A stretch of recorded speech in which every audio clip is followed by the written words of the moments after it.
I'm Laura, and with me is Jeff. And welcome to our course, Introduction to Ethical Hacking. We have a series of modules that will teach you all about ethical hacking, rather, all that you need to manage. This is an introductory module, and in this module, we will be introducing you to various concepts on ethical hacking. We will be talking about vulnerabilities, exploits, defense strategy, penetration testing, and pen test types and methodology.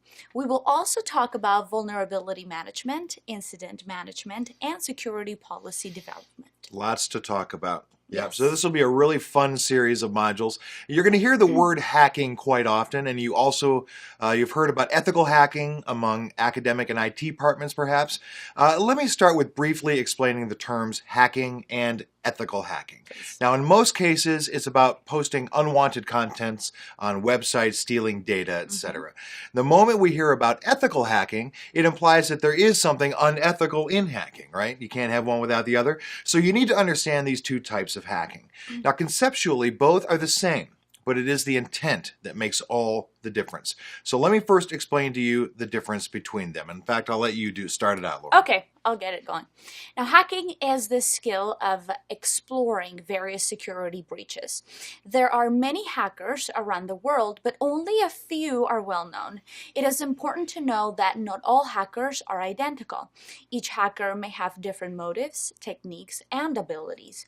Though we don't appreciate what they do, it is important to know about them, what they do, and how they do it. And hackers are curious about knowing new things, brave about taking steps, and are often very sharp-minded. Hacking is an art as well as a skill, and most people associate hacking with breaking the law, so those who engage in hacking activities are considered to be criminals. And why do we say this? It's because their intent is bad. They cause damage, loss, and a whole lot of things. So, yeah, excellent setup. So let's go back to the definitions. Ethical hacking is testing the resources for a good cause and for the betterment of technology. Technically, ethical hacking means penetration testing.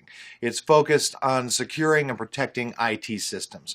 So in essence, ethical hacking focuses on performing security analysis. So ethical hackers carry out their job in a planned manner, looking for vulnerabilities and analyze the security preparedness of an organization to face or deal with security attacks. So let me reiterate that unethical hackers are malicious in intent, and they are threats to an organization's information security. They could be a threat to society at large as well, by definition. Correct, yeah. And hacking concentrates on exploits and vulnerabilities. Now, what then is a vulnerability and what is an exploit? A vulnerability is a weak link in the software, settings, etc., through which, if not fixed early, someone can get access to the computer, application, and/or network and can cause damage. It could be software related, operating system related, through a third-party package installed, or a flaw in the network. Exploit code is written to exploit the weak link. Right, and an exploit could be a piece of software, or it could be a technology. It could even be data that can impact the computer. The point is, it's capable of making use of a vulnerability to gain unauthorized access to a network or a computer. It could then cause denial of service, steal sensitive information, or cause temporary or even permanent damage, right? So hackers look for vulnerabilities so that they can gain entry into the system. Now, if the exploit is a software, how big do you think that would be? It's very normally a very small piece of code or script. Now, this code or script scans the computer and tries to identify vulnerabilities. Now, most often, Laura, hackers get code from others and experienced hackers create their own code. So do you think programming skills are really necessary to be a hacker?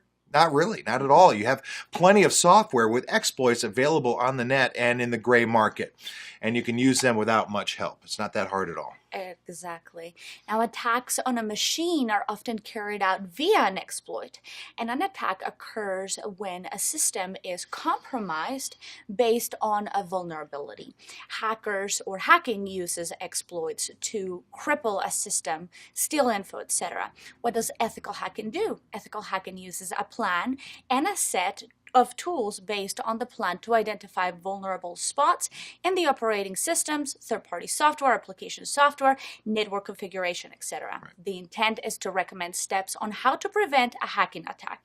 Now, we hope you got a basic understanding of an exploit, a vulnerability, and an attack. Let's learn some more terms. All right, here we go. So the basic tenets of information system security are confidentiality, integrity, and availability, sometimes known as the CIA triad. Now, we will explain more about this triad a little later. So, Laura, let's talk about 3 more key terms often used in hacking circles. Now, 2 of them were introduced previously. We've talked a little bit about them already. They're exploits and vulnerabilities. The last one is what we call zero-day attacks. Right. Now, let me talk about an exploit again and add some more details. Great. An exploit can cause a damage or change the behavior of a computer.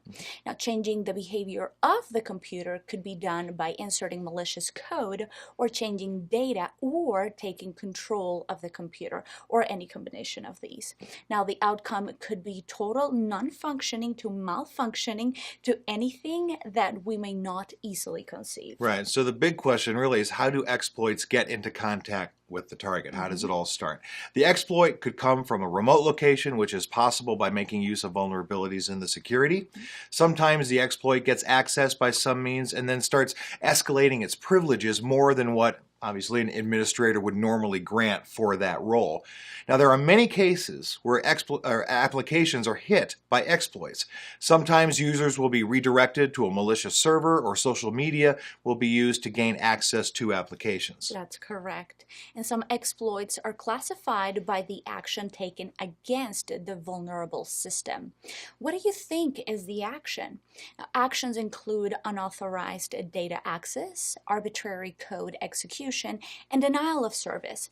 Exploits find their way into the system and then work their way to gain super user access. Super. Yes. Now, we should note that exploits have defined purposes. In general, they are malicious in intent.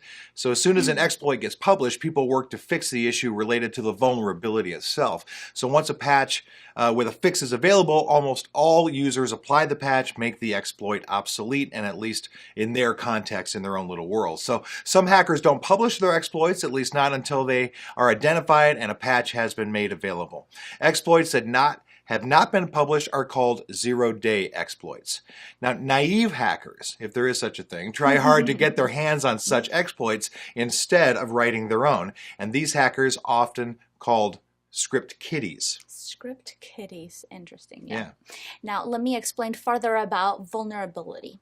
Vulnerabilities could potentially be 1 or 2 or all of the 3 elements of the CIA triad. To impact, there must be a vulnerability, a way for the attacker to gain access through the vulnerability, and the ability for the attacker to exploit after gaining access. To be able to exploit a weakness, the attacker must have a tool or technique to attack a specific vulnerability. Right. And this vulnerability is also known as attack surface. Vulnerability management is a continuous practice, right? It involves scanning for vulnerabilities, classifying them, putting steps in to remediate them, and then working to mitigate the risk due to vulnerabilities. So a vulnerability can pose a risk to the organization, and the organization works to remediate and or mitigate it. Now, if there is a mechanism to exploit a vulnerability, it is called an exploitable vulnerability. Makes sense. What then is a window of vulnerability? Well, it's the time from identifying a vulnerability till a patch or a solution has been identified or the attacker has been neutralized, and often those windows are very small. That's correct. An exploit that is not known is a zero-day exploit. An attack by an unknown exploit, it's called a zero-day attack. The issue could be there as the developers could not address it for some reason. It is called zero-day as the developers don't have time to fix the vulnerability before the attack. They have not had time to get it ready before the attack, so they literally have zero time.